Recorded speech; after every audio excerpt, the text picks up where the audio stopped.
بالله من الشيطان الرجيم. بسم الله الرحمن الرحيم. السلام علیکم ورحمۃ اللہ وبرکاتہ۔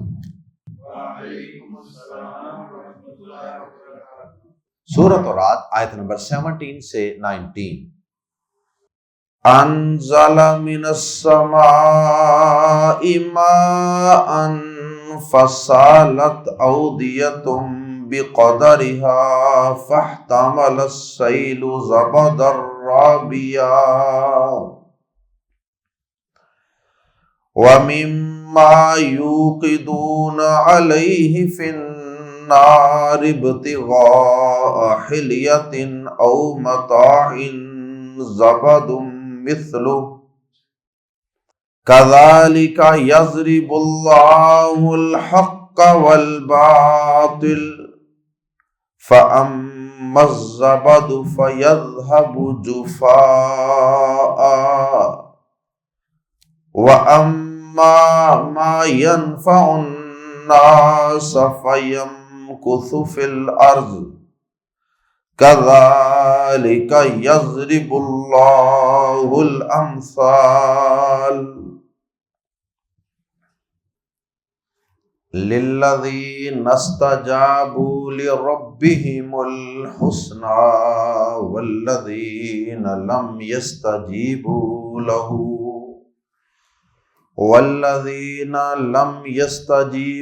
لَهُ لَوْ أَنَّ لَهُم مَّا فِي الْأَرْضِ جَمِيعًا وَمِثْلَهُ مَعَهُ لَافْتَدَوْا بِهِ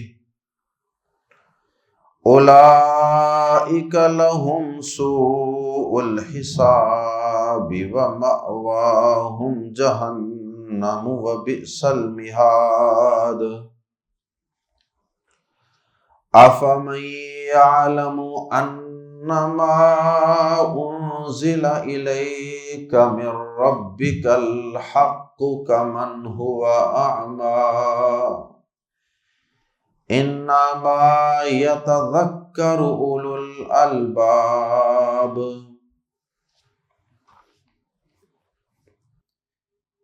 ان تین آیات میں اللہ رب العزت نے تین قسم کی باتیں بیان فرمائی ہیں، تین موضوعات کا احاطہ کیا ہے۔ پہلی آیت کریمہ کے اندر اللہ پاک نے حق اور باطل کو واضح کیا ہے دو مثالوں کے ذریعے سے۔ ایک مثال اللہ پاک نے دی ہے پہاڑی علاقوں میں رہنے والے لوگوں کے لیے،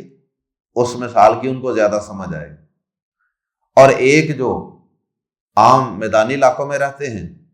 ان کو اللہ پاک نے ایک دوسری مثال کے ذریعے سمجھایا ہے۔ اور مثالیں اللہ پاک قرآن مجید کے اندر کیوں دیتے ہیں؟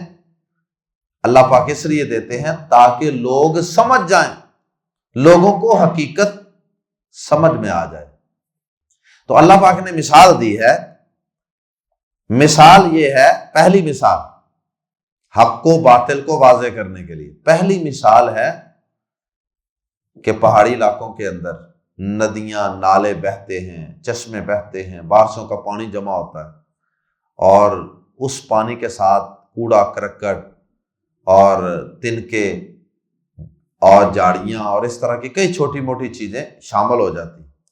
اور پھر اس پانی کی اپنی جاگ وغیرہ بھی اوپر پیدا ہو جاتی ہے، اور گند وغیرہ بھی اوپر آ جاتا ہے۔ تو اللہ پاک فرماتے ہیں کہ اب وقتی طور پہ وہ جو جاگ ہے، وہ جو خس و خاشاک ہے، وہ جو گندگی ہے، وہ جو جاگ ہے، وہ اوپر آ جاتی ہے، لیکن اس کا یہ مطلب نہیں کہ وہ خس و خاشاک جو ہے وہ غالب آ گئی ہے پانی پر، نہیں، وقتی طور پہ اگر وہ جاگ آپ کو نمایاں ہو کے اوپر نظر آ رہی ہے، اس کا غلبہ نظر آ رہا ہے، تو اس کا یہ مطلب ہرگز نہیں کہ اصل اہمیت اس خس و خاشاک کی ہے، پانی کی نہیں، اصل اہمیت پانی کی ہے، اور یہ خس و خاشاک تو آہستہ آہستہ سائڈوں پہ کناروں پہ لگ لگ کے ختم ہو جائے گا، اور کچھ دیر کے بعد یہ جاگ بہہ جائے گی، ختم ہو جائے گی، اور بالآخر جو غلبہ ہوگا، جو نفع بخش ہوگا، وہ نیچے بیٹھنے والا پانی ہے۔ یہی مثال ہے حق و باطل کی، کہ بعض اوقات باطل اور حق اور باطل جب آپس میں مکس اپ ہوتے ہیں نا ایک ہی معاشرے میں، ایک ہی جگہ پر، تو بعض اوقات باطل حق کے اوپر غالب آ جاتا ہے۔ اس سے بعض لوگ یہ دھوکہ کھاتے ہیں کہ شاید یہ باطل ہی صحیح ہے۔ نہیں، اللہ پاک فرماتے ہیں کہ جو دیر پا اور قائم رہنے والی چیز ہے نا، جس طرح وہ اس مثال میں پانی ہے نا، اسی طرح حق دیر پا ہے، قائم رہنے والا ہے، اور بالآخر غلبہ اسی کا ہے۔ یہ خس و خاشاک، یہ تنکے شنکے اور یہ اوپر جھاگ جھوگ، یہ سب عارضی چیزیں ہیں، انہوں نے کچھ دیر کے بعد ختم ہو جانا۔ اور دوسری مثال اللہ پاک نے دی ہے، کسی برتن وغیرہ کے اندر آپ کوئی دھات ڈالتے ہیں، سونا ڈالتے ہیں، چاندی ڈالتے ہیں، کوئی اور سلور ڈالتے ہیں، پتل ڈالتے ہیں، کاپر ڈالتے ہیں، کوئی بھی چیز ڈال لیں، جس سے آپ نے ان چیزوں سے آپ نے کوئی زیور بنانا ہے، کوئی اسلحہ بنانا ہے، یا کوئی بھی ایسنشلز آپ نے بنانی ہے۔ تو اب اللہ پاک فرماتے ہیں کہ جب آپ اس کو اس برتن میں ڈالتے ہیں اور نیچے سے آگ کے ذریعے گرم کرتے ہیں، تو اب آپ اس کو گرم کرتے جاتے ہیں، اب کیا ہوتا ہے؟ میل کچیل وہ اوپر آ جائے گی، اور جو خالص دھات ہوگی، میٹل ہوگی، سونا ہوگا یا کوئی اور، وہ نیچے رہ جائے گی۔ تو اب وقتی طور پہ جو اوپر جاگ اور گند شند آ گیا، تو اس کا مطلب یہ نہیں کہ یہ غالب ہے اور یہ اصل ہے، نہیں، وہ اصل چیز، قیمتی چیز، نفع بخش چیز، فائدے والی چیز، دیر پا قائم رہنے والی چیز وہ نیچے ہے۔ تو اسی طرح بعض اوقات حق و باطل کے اندر بھی ایسا ہوتا ہے کہ باطل آپ کو وقتی طور پہ چھایا ہوا نظر آتا ہے، لیکن بالآخر غلبہ وہ حق ہی کا ہوتا ہے، اور باطل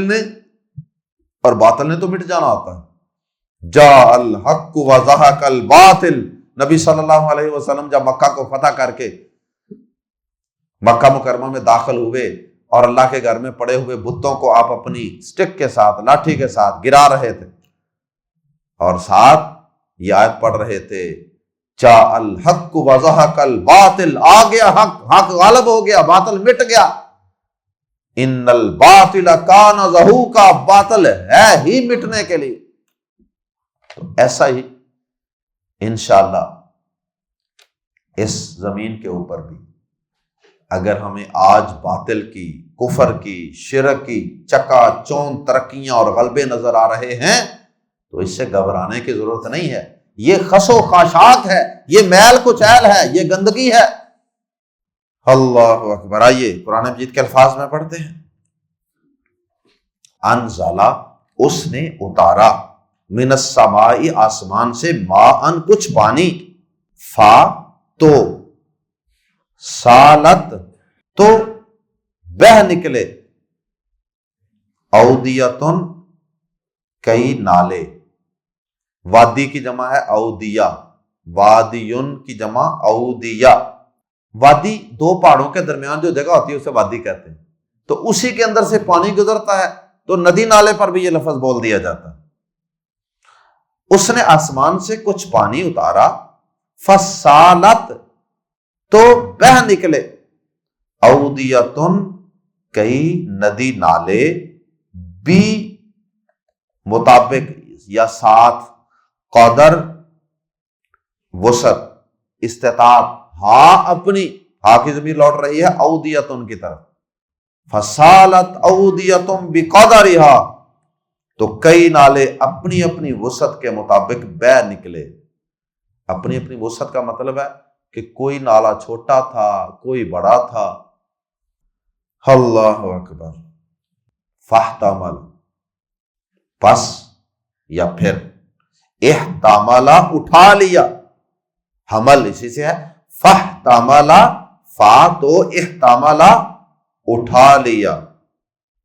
السیل، اس سیلاب نے، اس ریلے نے، زبدن، جاگ، زبدن کوڑا، جاگ، خسو خاشاک، میل کچیل، جو کچھ بھی اوپر آتا ہے، رابین، ابھرا ہوا، رابین، ربا یربو، ربا یربو سے نکلا ہے نا لفظ ربا، سود کو کہتے ہیں نا، تو ربا یربو کا معنی ہوتا ہے بڑی ہوئی چیز، سود۔ تو یہاں بھی اس جاگ کے ساتھ ایک لفظ استعمال کیا، رابین،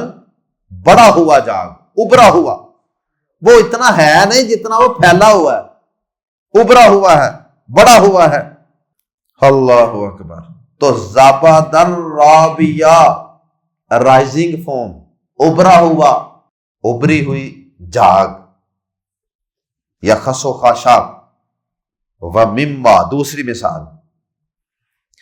دونوں مثالیں بیان کر کے آخر میں اللہ پاک نے پھر تبصرہ فرمایا مثالوں پر۔ ومما، اور جن چیزوں کو، ومما، اور جن چیزوں کو، یوقدون، تم تپاتے ہو، علیہ، اس پر، فی الناری، آگ میں، ابتغاء، چاہنے کے لیے، غرض سے، ہلیتن، کوئی زیور، ابتغاء ہلیتن، کوئی زیور بنانے کی غرض سے، او متاعن، یا کوئی اور ساز و سامان، جیسے اسلحہ وغیرہ ہے، برتن ہے، کوئی بھی چیز بنانی۔ زابدن، جاگ ہوتا ہے، مثلہ، اسی طرح کا، کس طرح کا؟ جس طرح پچھلی مثال میں تھا، کذالک، اسی طرح، یضرب اللہ، بیان کرتا ہے اللہ، الحق، حق، والباطل، اور باطل، اسی طرح اللہ حق اور باطل بیان کرتا ہے، یعنی حق اور باطل کی مثال بیان کرتا ہے۔ فَأَمَّا، پھر، اما جو، الزبد، جاگ ہے، فوم ہے، میل کچیل ہے، تو یذہب، وہ چلا جاتا ہے، پھر جو جاگ ہے سو وہ چلا جاتا ہے، جفاءً، بیکار، پس جو جاگ ہے وہ بیکار چلا جاتا ہے۔ وَأَمَّا، اور رہی وہ چیز، ما ينفع الناس، جو لوگوں کو نفع دیتی ہے، پہلی مثال میں پانی، دوسری مثال میں خالص بچ جانے والی دھات، سونا یا کوئی اور دھات، تو یمکثو، وہ رہ جاتی ہے، ماکث یمکثو، رہ جانا، بچ جانا، فی الارض، زمین میں، فیمکث فی الارض، سو زمین پر وہی رہ جاتی ہے، جو چیز لوگوں کو نفع دینے والی، وہ خس و خاشاک، وہ کوڑا، وہ ٹہنیاں، وہ تو کسی کے ہاں کوئی اہمیت نہیں رکھتی، میل کچیل سب ختم۔ تو جو لوگوں کو نفع پہنچانے والی چیز ہے وہ باطل نہیں ہوتا، حق ہوتا ہے، حق سے لوگوں کو نفع پہنچتا ہے ہمیشہ۔ کذالک، اسی طرح، یضرب اللہ، بیان کرتا ہے اللہ، الامثال، مثالیں، اللہ پاک اسی طرح مثالیں بیان کرتا ہے تاکہ لوگوں کو سمجھ آ جائے۔ اب حق و باطل کے فرق کو مثالوں سے بیان کرنے کے بعد اللہ رب العزت نے حق و باطل کو فالو کرنے والے دو گروہوں کا تذکرہ کیا ہے۔ ایک گروہ حق کو فالو کرتا ہے، اللہ کا گروہ، اور دوسرا گروہ ہمیشہ حق کا دشمن اور مخالف ہوتا ہے، اور وہ ہمیشہ باطل، کفر، شرک، جھوٹ کی پیروی کرنے والا ہوتا ہے۔ اللہ رب العزت نے ان دونوں گروہوں کا اور ان کے برے انجام کا اور اچھے انجام کا تذکرہ فرمایا۔ کس کا انجام اچھا ہوتا ہے اور کس کا انجام برا ہوتا ہے۔ آئیے قرآن مجید کے الفاظ میں پڑھتے ہیں۔ للذین، لام زیر لی کے لیے، کس کے لیے؟ للذین، ان لوگوں کے لیے، استجابو، جنہوں نے قبول کر لی، لی کے لیے، اور ربہم، اپنے رب کے، للذین استجابوا لربہم، ملا کے پڑھیں گے، للذین استجابوا لربہم، ان لوگوں کے لیے جنہوں نے اپنے رب کو قبول کر لیا، مراد اپنے رب کی بات کو قبول کر لیا، ان کے لیے کیا ہے؟ اس کا تذکرہ آخر میں ہے۔ الحسنہ، بلائی ہے، بلائی، اور الحسنہ اس کا موصوف کیا ہے؟ الجزاء الحسنہ، اصل لفظ تھا الجزاء الحسنہ، اچھا بدلہ، اور الجزاء کو یہاں سے حذف کر دیا گیا، اور اس کی صفت الحسنہ جو ہے، یہ اکیلا لفظ ہی یہاں پر کفایت کر رہا ہے، سفیشینٹ ہے۔ یہ الحسنہ کیا ہے؟ یہ جس طرح ہم کہتے ہیں نا جزاک اللہ خیرا، اور کئی لوگ اسے آگے بول دیتے ہیں احسن الجزا، یہ احسن، احسن ہوتا ہے سب سے اچھا، حسن اچھا،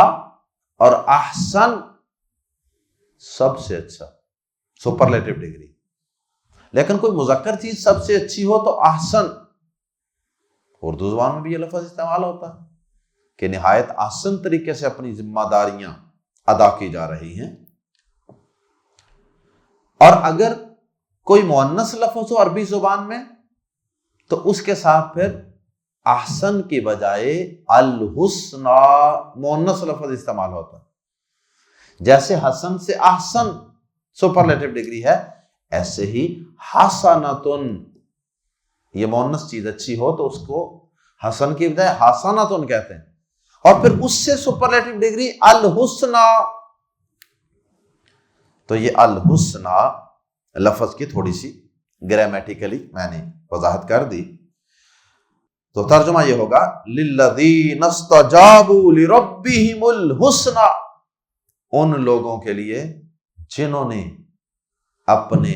رب کو قبول کیا، رب کو مان لیا، یعنی رب کی بات کو قبول کر لیا، ان کے لیے کیا ہے؟ الحسنہ، بہترین جزا ہے، بہترین بدلہ ہے۔ اور وہ بہترین بدلہ کیا ہے؟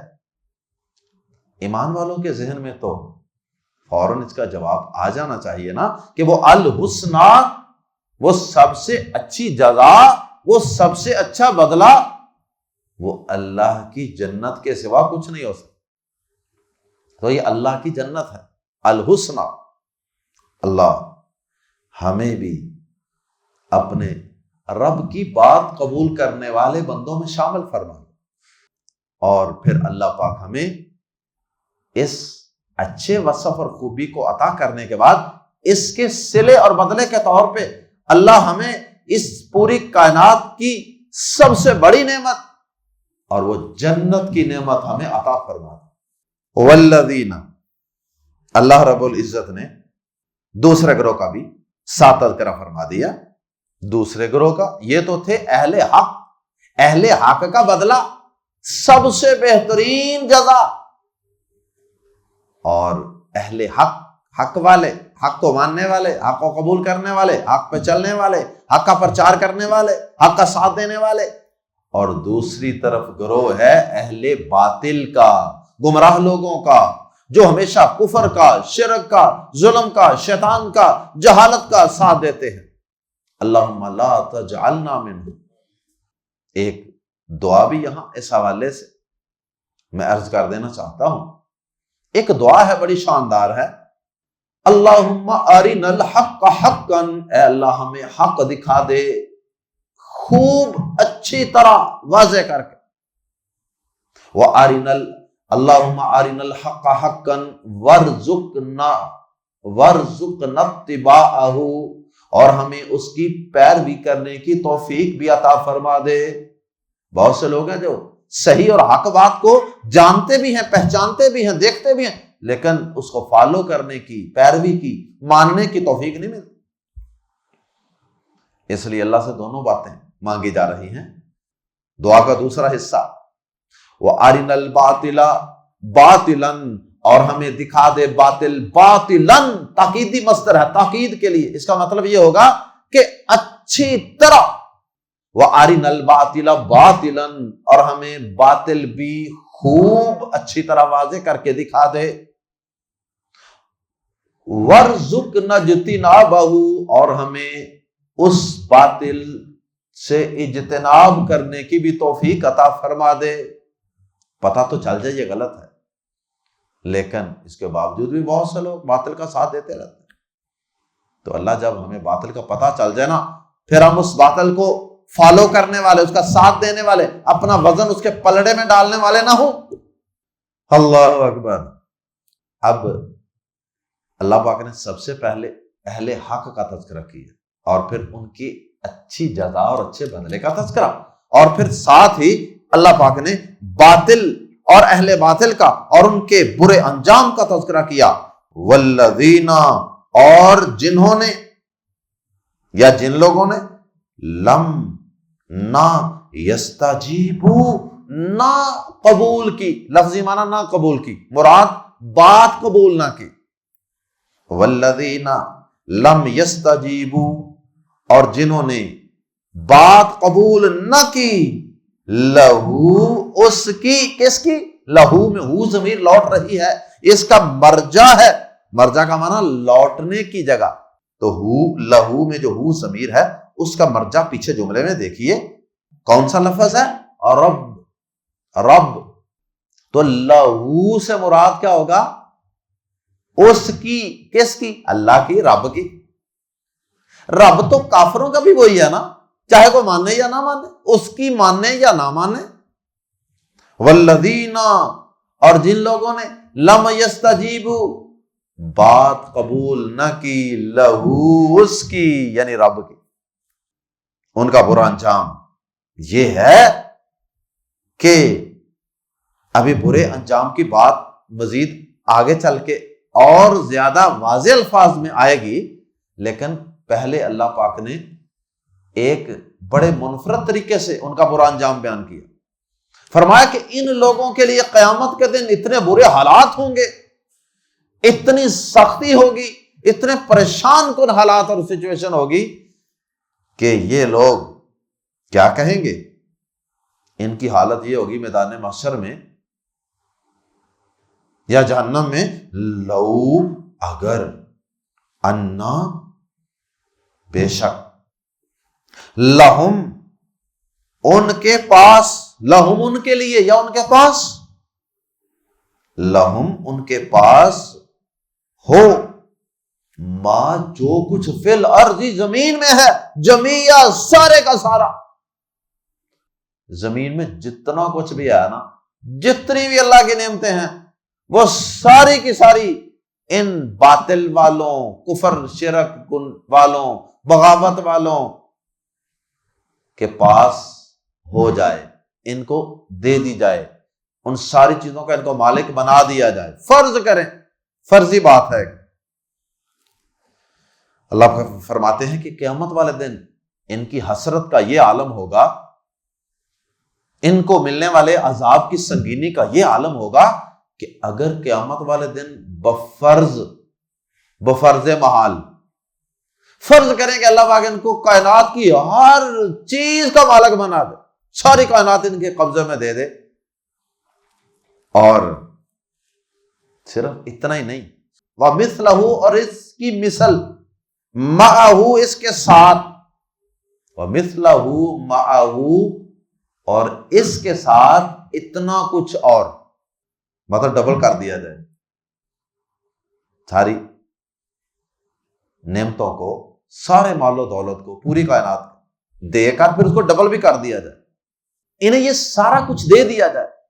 اور پھر ان سے یہ کہا جائے کہ یہ سارا کچھ دے دو تو تمہیں عذاب سے بچا لیتے ہیں، تو یہ ایک لمحہ نہیں لگائیں گے، سارا کچھ دے دیں، سارا کچھ لے لیں، ہماری جان چھڑوا دیں اس سچویشن سے۔ فرمایا لام زبر لا، تو ضرور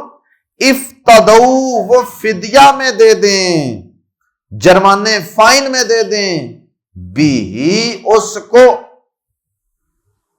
اس ساری مالیت کو وہ فدیہ میں دے دیں۔ دنیا کے اندر جو اللہ کی راہ میں 1 روپیہ خرچ کرنے کے لیے تیار نہیں، قیامت کے دن اتنی بڑی مالیت کی ہر چیز دینے کو تیار ہے۔ آپ اندازہ کریں کہ وہ عذاب کتنا سخت ہوگا کہ جس سے بچنے کے لیے یہ اتنی بڑی قیمت ادا کرنے کے لیے تیار ہیں۔ اولئک، یہی لوگ ہیں، لہم، جن کے لیے سوء،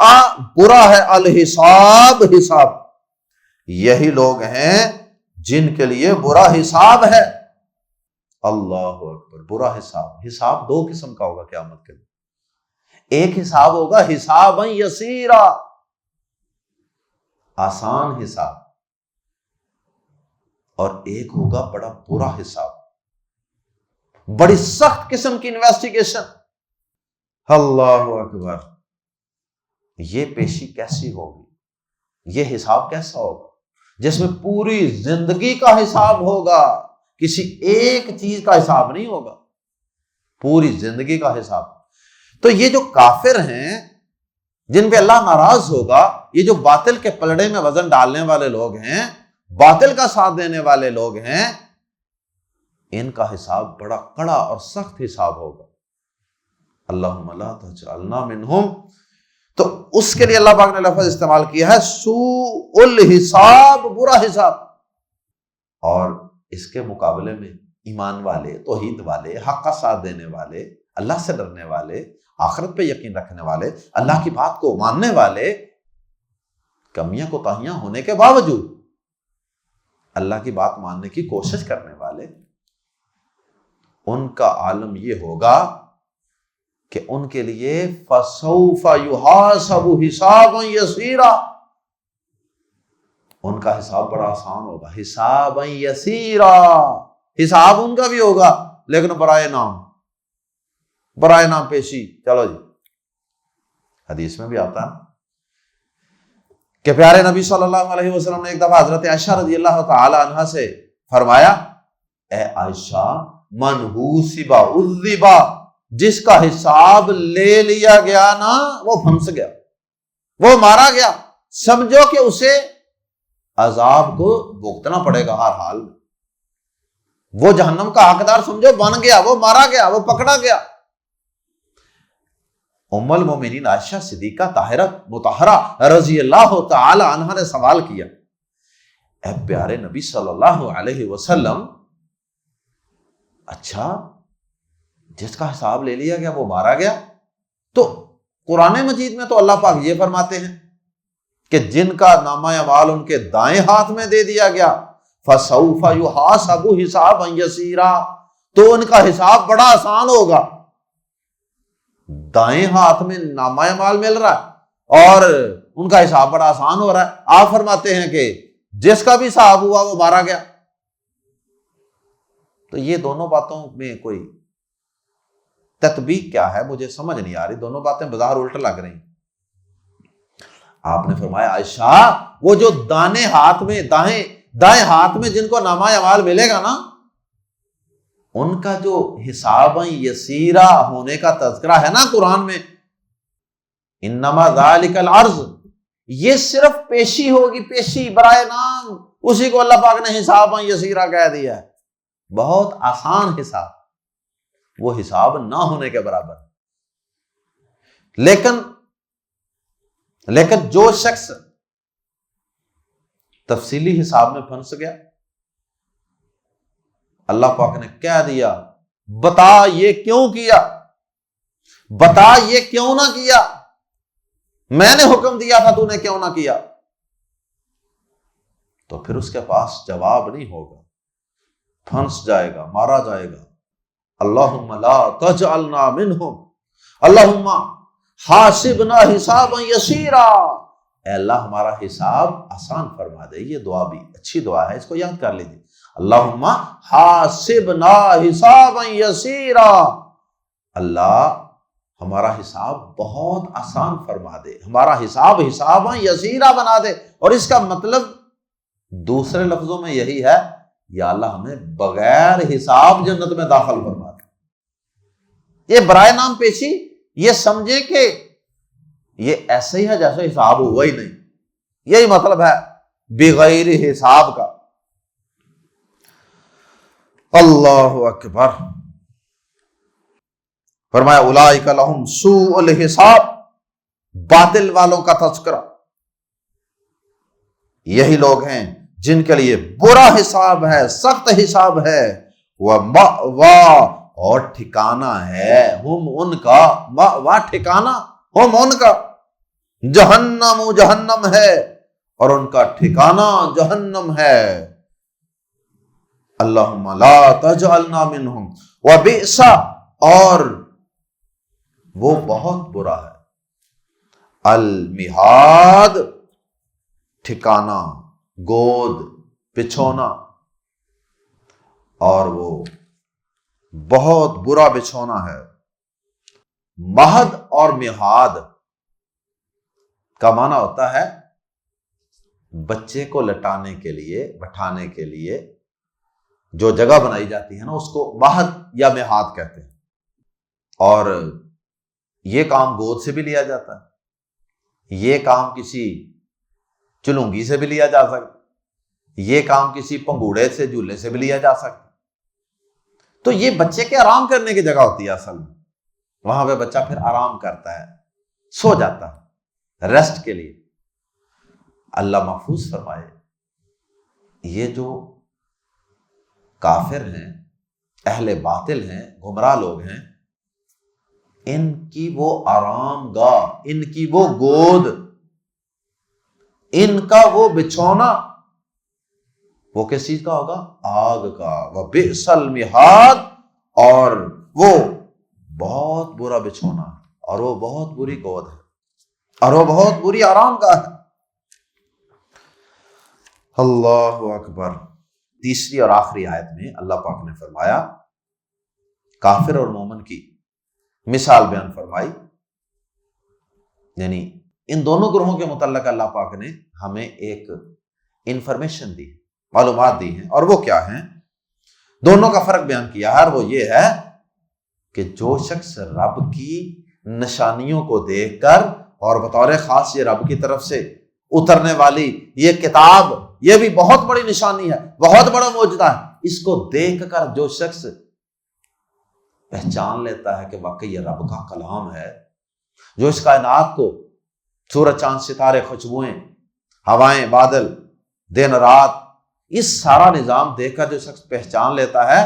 کہ واقعی یہ سب نشانیاں ٹھیک ہیں اور ان کو پیدا کرنے والی کوئی ذات ہے، یا جو شخص قرآن مجید پہ غور کر کے پہچان لیتا ہے کہ واقعی یہ رب کی طرف سے ہے، اور واقعی جس شخصیت پر، جس ہستی پر یہ قرآن نازل ہوا ہے وہ جناب محمد رسول اللہ صلی اللہ علیہ وسلم کی ہستی ہے، اور وہ سچی ذات ہے، آپ سچے رسول ہیں، وہ شخص یقیناً عقل والا ہے، وہ شعور والا ہے، وہ فہم والا ہے، وہ بصیرت والا ہے، وہ بصارت والا ہے۔ اور جو شخص اتنی بڑی بڑی آفاق میں پھیلی ہوئی نشانیاں اور نبی صلی اللہ علیہ وسلم پہ اترنے والی یہ سب سے بڑی نشانی اور معجزہ قرآن مجید، اس کو دیکھ کر، پڑھ کر، سن کر بھی جو نبی پاک پر ایمان نہیں لاتا، جو اللہ کی توحید پر ایمان نہیں لاتا، وہ شخص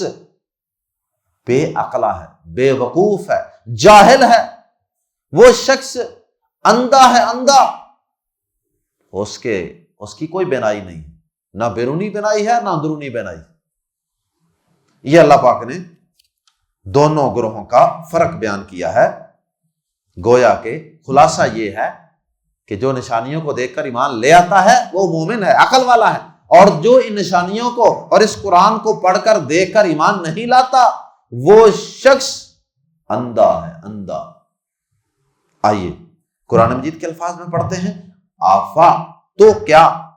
فا کا ترجمہ پہلے، آ کا بعد میں، آفا تو کیا، پھر کیا، من یعلم، من وہ شخص جو یعلم جانتا ہے، دل و جان سے جانتا ہے، یعنی ایمان لے آتا ہے، اس کے علم اور اس کے عمل کا اور اس کے ایمان اور اعتقاد کا حصہ بن جاتا ہے کیا، انما، انا کے ما جو، انما کے جو انزلہ اتارا گیا ہے، الیکا آپ کی طرف ہے نبی صلی اللہ علیہ وسلم، من ربکا آپ کے رب کی طرف سے، الحق حق ہے، بلکہ ترجمہ کریں گے وہ ہی حق ہے، کیونکہ یہ خبر ہے اور یہ حق کو نکرہ ہونا چاہیے تھا، لیکن اس کو معرفہ الف لام لگا کے کیا گیا، اس لیے ہم اس کا ترجمہ کریں گے صرف حق نہیں بلکہ وہ ہی حق ہے، الحق وہ ہی حق ہے، یعنی جس شخص کا یہ ایمان ہے، یہ یقین ہے، یہ علم ہے، وہ مان جاتا ہے، پہچان جاتا ہے، یقین کر لیتا ہے کہ یہ قرآن واقعی حق ہے، تو فرمایا کہ کا طرح، کیا وہ شخص، پھر کیا وہ شخص جو جانتا ہے کہ جو کچھ تیرے رب کی طرف سے اتارا گیا ہے وہی حق ہے، کمن یہ اس شخص کی طرح ہے، کمن اس شخص کی طرح ہے، ہوا وہ جو اندھا ہے، کیا یہ اس شخص کی طرح ہے جو نہیں جانتا کہ یہ اللہ کی طرف سے حق ہے، جو نہیں مانتا کہ یہ اللہ کی طرف سے حق ہے، تو اس بات کو حذف کر کے ڈائریکٹ ہی اس کو نبینا کہہ دیا گیا، اندھا، کیا یہ جاننے والا یہ اس شخص کی طرح ہے جو نبینا ہے یعنی نہیں جانتا؟ یہ قرآن اتنا واضح معجزہ ہے کہ اسے کوئی اندھا اور نبینا شخص ہی ٹھکرا سکتا ہے اور اس کا انکار کر سکتا ہے۔ انما فقط صرف یتذکروا، خلاصہ سمری بیان کر دیا آخر میں پوری آیت کی، انما صرف یتذکروا نصیحت قبول کرتے ہیں، نصیحت حاصل کرتے ہیں، اولو والے، اولو یہ ذو کی جمع ہے، ذو، اولو والے ہیں، الباب، الباب لب ان کی جمع ہے، صاف شفاف صاف ستھری عقل،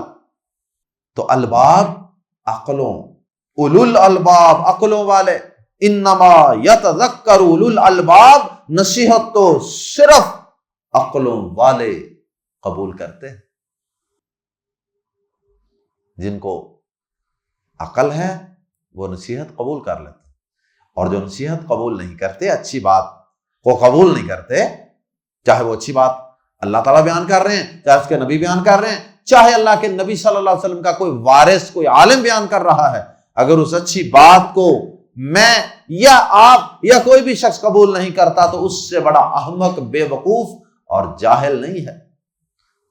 بھلے سے وہ اپنے آپ کو جتنا مرضی عقل مند کہلواتا رہے اور سمجھتا رہے، لیکن اللہ کی نظر میں وہ شخص بے وقوف ہے جو قرآن کو نہیں مانتا، جو عقل سے کام نہیں لیتا، اور جو قرآن کو نہیں پڑھتا، نہیں سمجھتا، قرآن سے لا نہیں لگاتا، اس کے مطابق زندگی نہیں گزارتا، اللہ کی قسم وہ شخص بھی انتہائی احمق اور بے وقوف ہے۔ اللہ ہم سب کو اس قرآن مجید کو ماننے، اس کو سمجھنے، اس پر عمل کرنے، اس سے محبت کرنے، اس کو پڑھنے، اس کو پڑھانے کی توفیق عطا فرمائے۔ سبحانک اللہم وبحمدک اشہد ان لا الہ الا انت استغفرک واتوب الیک۔